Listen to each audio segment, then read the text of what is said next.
Like, I watched these other guys' eyes get big and say they were gonna opt to get out, and I'm like, "Yes, I'm Yeah. taking yours. Give me your dudes. I'll take them." So, if you can, Ryan, just before we jump into your experience there, could you give people an idea of the terrain? Because I think people who haven't been to Afghanistan have pictures of mountains, desert, and they just don't know. So, what was Marja like before we jump in? So it's a farming area, so it's riddled with canals, both east and west and north and south, which provide a little bit of greenage, foliage, right on the canals, but it's mostly desert. It's mostly desert with mud hut buildings.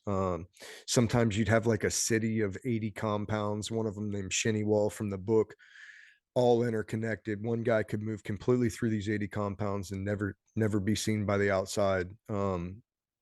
They had villages like that, um, but very desert-like. Yeah. A and And when you got on the canals, there was some foliage. Oh, poppy, they had a lot of poppy, fields and fields of poppy. So that's really pretty, though. I didn't know that till I got there. When the poppy blooms, it's actually a really pretty plant. So, uh, that's cool. yeah, Okay. a lot of And then poppy. the last thing with you falling in on a squad right at the last minute after they've done a workup, what was your relationship like with these guys having just come in before going downrange? Yeah, so, everybody's gotta kinda do it on their own, I guess. The way I fall out, I wanna know who knows what they're doing, and I did it wrong in the past, falling in on squads at 3-2. Kinda strong-armed, "Oh, this is what's going on, this changes we're making." That's the wrong way to do it, in my opinion.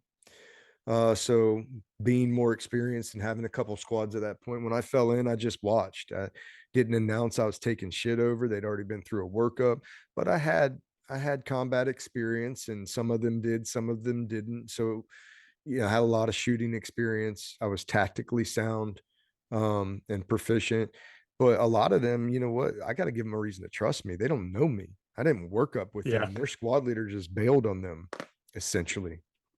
So there was a couple opportunities for me to train and hike with the guys before we left.